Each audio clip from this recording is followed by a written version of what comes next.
después tomó una decisión que es la que más ruido generó, que es la de suspender las clases.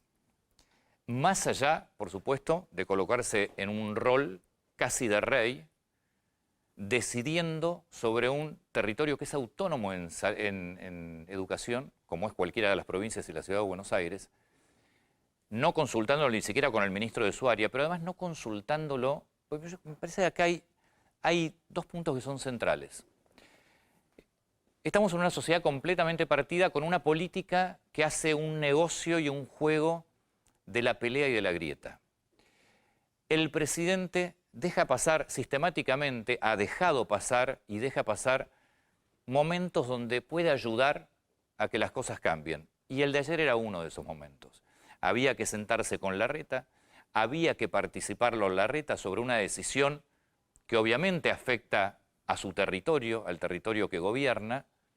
No te digo lo de Kicillof, pues es muy probable que lo haya hablado con él, además era algo que Kicillof estaba pidiendo. Pero el desconocer a quien gobierna y pasarlo por encima literalmente, tomando una decisión que afecta de lleno a la ciudad de Buenos Aires, es cuanto menos una muestra muy poco democrática. Pero además, los que estamos hartos de tanta pelea y tanta discusión, no queremos seguir viendo esto. Que un presidente crea que puede hacer cualquier cosa y tomar cualquier decisión por sobre distritos que debería al menos consultar. Ese es un punto. El presidente ayer dejó pasar otra enorme oportunidad de empezar a cerrar un poco y de empezar a demostrar que lo que quiere es, entre otras cosas, comunicación, compartir decisiones, charlarlas. Digo, una democracia y un gobierno un poco más sano. El presidente ayer eligió seguir por el camino de la discusión, seguir por el camino de la negación del otro, seguir por el camino de una democracia que no escucha. Eso es lo que decidió ayer el presidente. Ni siquiera escucha a los propios, porque obviamente reconoce también que ni siquiera lo consultó con Trota, su ministro, que a esta altura debe estar, yo supongo, ya yéndose del Palacio Pisurno, porque si tenés un presidente que ni te consulta una decisión trascendental como suspender las clases, el tema médico, lo que dijo de los médicos y el no consultar, me parece que son muestras de un presidente que no le interesa que la situación social, política sea mejor, o que no entiende absolutamente nada realmente de lo que está pasando y de lo que se ve y de lo que se vive y de lo que siente la gente. Porque hay mucha gente que tal vez esté de acuerdo con suspender las clases. Ahora, ¿no había que haber intentado otras cosas, por ejemplo? No había que haber... Si el problema no son las clases, no son los colegios porque se respetan los protocolos, porque en los colegios...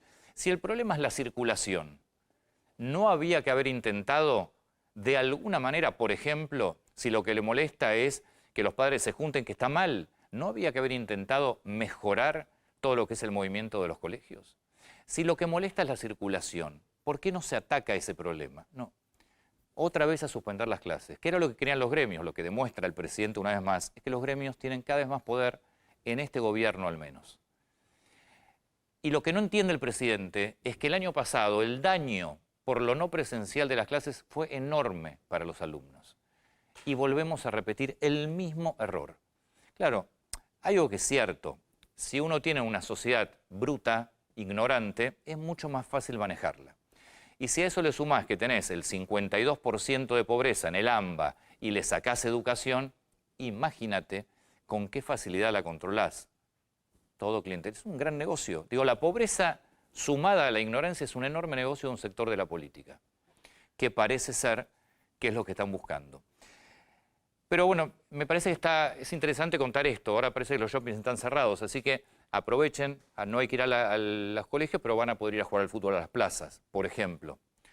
O van a poder festejar cumpleaños en las plazas. Digo, todo eso va a seguir. Y después el otro punto central que es increíble.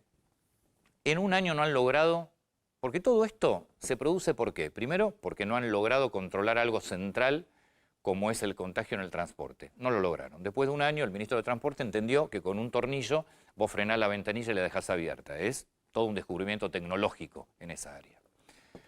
Pero no lograron controlar el movimiento en el transporte. Foco de contagio.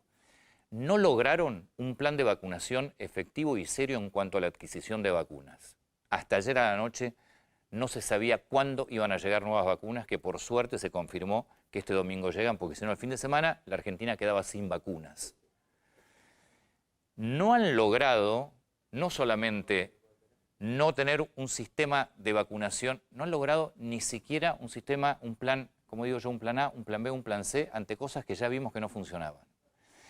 Y encima restringen el transporte, restringen el horario de circulación y el comercio va a funcionar todo a la misma hora. Es decir, si lo que había que lograr durante todo un año era el escalonamiento de las actividades, las concentraron todas. Entonces no se entiende lo que están tomando. El daño a la educación que le está haciendo otra vez el presidente Alberto Fernández con esta decisión inconsulta, dicho por él mismo, inconsulta, es enorme.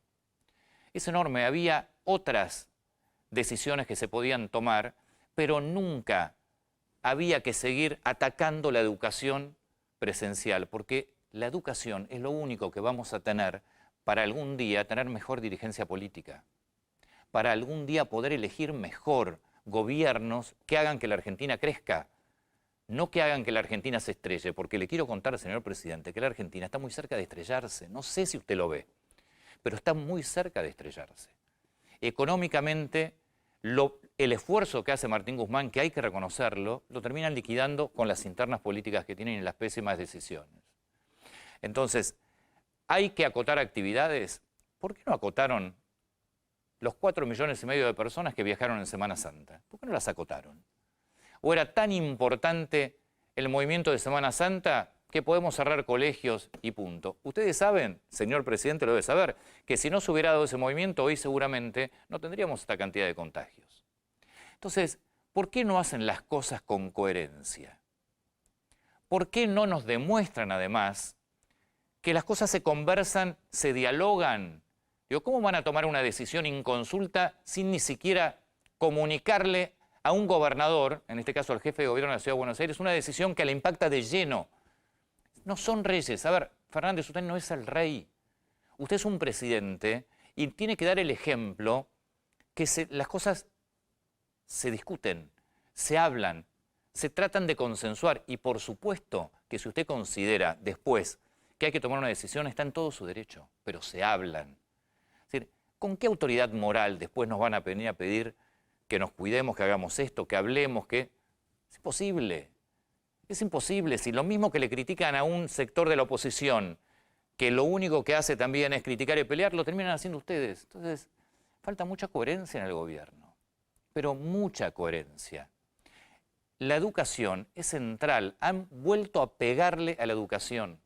Lo están haciendo a propósito. No son capaces de enfrentarse a los gremios ni son capaces de trabajar en otras soluciones para que los chicos vayan al colegio de vuelta. 52% de... Me parece que esta cifra no la terminan de entender. 52% de pobres. 42 en la Argentina, 52 en el AMBA. 57, 14 años para abajo. ¿Cómo creen que se sale de la pobreza si no es con educación? O en todo caso, ¿quieren que se salga de la pobreza? ¿Quieren una sociedad educada? Porque parece que no. Parece que lo único que les interesa es seguir embruteciendo, seguir empobreciendo, para seguir manejando no sabemos qué cosa. Y finalmente yo quiero pedirle disculpas por vergüenza ajena por lo que dijo el presidente a todo el personal sanitario. Porque si hubo alguien que trabajó a destajo, es cualquiera de las personas que está dentro del sistema sanitario. Y que cuando tuvieron alguna oportunidad se dedicaron además no a descansar, a darse vuelta y a atender otras patologías, que el presidente lo considera un relajamiento. Así que desde acá, las más sinceras disculpas. A mí me produce vergüenza ajena que el presidente diga una cosa así de lo que pasó con el sistema sanitario y con los médicos. Y la verdad con muchísima preocupación de nuestro país. Me parece que quieren que seamos un país realmente ignorante y pobre y lo están logrando. En esto sí hay que reconocerle al presidente un éxito gigantesco.